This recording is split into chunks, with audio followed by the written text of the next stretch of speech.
lorsqu'on veut percer un trou, ok, c'est-à-dire on va-tu percer toujours des trous lorsqu'on va insérer des vis? Lorsqu'on fait la structure du plancher et des murs, ok, comment est-ce que je fais pour choisir la mèche à utiliser pour faire sûr que ça va quand même bien retenir dans le bois? Un conseil que je donne aux élèves, c'est de placer la mèche juste en avant pour qu'on soit capable de voir la partie vrillée de chaque côté de la mèche.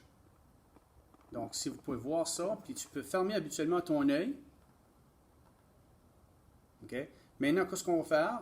Si que je le fais, puis je regarde, habituellement, la façon que je vais le faire, je vais fermer un œil, puis je devrais être capable de voir de chaque côté la partie vrillée de chaque côté de ma vis. OK? Parce que on va seulement faire les coins extérieurs. Lorsque je place des vis, puis je veux placer par exemple 2 pièces de bois, puis on dit qu'on veut insérer une vis par exemple ici. L'avantage d'une vis versus un clou, je dis souvent aux élèves, le gros avantage c'est qu'une vis va permettre de retenir très bien en tension. Okay? Lorsqu'on fait la partie extérieure, comme on va faire pour les murs, pour renforcer, parce qu'on doit déplacer les murs, donc on veut renforcer les coins. Alors je vais faire une démonstration. Lorsque je vais insérer une vis avec ma perceuse impact, puis on va probablement remarquer que lorsque je vais insérer la longueur de cette vis ici, il va peut-être avoir une fissure qui va se faire là. C'est-à-dire, je veux mettre la pesanteur sur le côté de ma pièce de bois ici. Je vais mettre mon genou sur l'autre côté.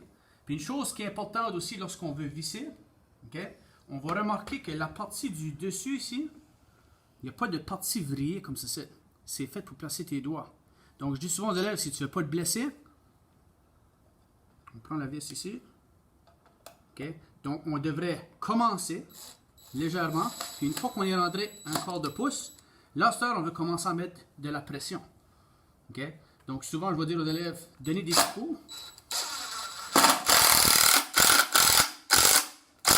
Puis la plupart du temps, dans ce cas ici, ça ne l'a pas fait, mais la plupart du temps, lorsque tu veux insérer une vis dans 2 pièces de bois qui sont adjacentes à un coin, lorsque les pièces de bois sont humides, il devrait y avoir une fissure qui se fait ici. Donc pour éviter qu'il y ait des fissures, puis que ça ne retienne pas, je dis aux élèves, on va prendre une mèche à percer. On va insérer ça ici. Okay. Je peux la placer à 2. Puis ensuite de ça, je vais venir percer un trou.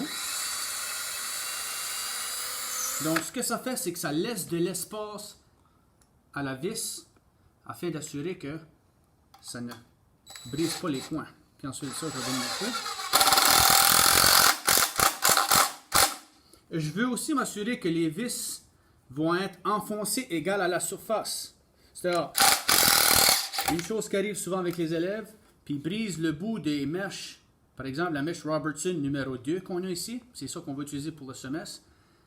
Les élèves, des fois, vont peser, mais ils vont peser dans un angle. Si on remarque ici, là, si la vis n'est pas alignée avec la mèche, ce que ça va faire, ça va tout arrondir le bout de la mèche, puis à un moment donné, la vis ne va plus s'insérer.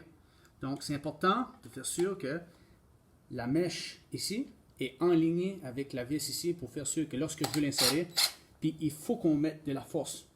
Il faut qu'on mette du poids en arrière de la perceuse. Aussitôt que c'est bien inséré, on peut remarquer ici, de ce coin-ci, il n'y a pas de fissure qui se fait. Mais souvent, comme je dis aux élèves, une chance sur 2 que la fissure va habituellement se faire si tu as 2 pièces de bois qui sont adjacentes, okay, puis leur taux d'humidité est plus bas, moins que 5%.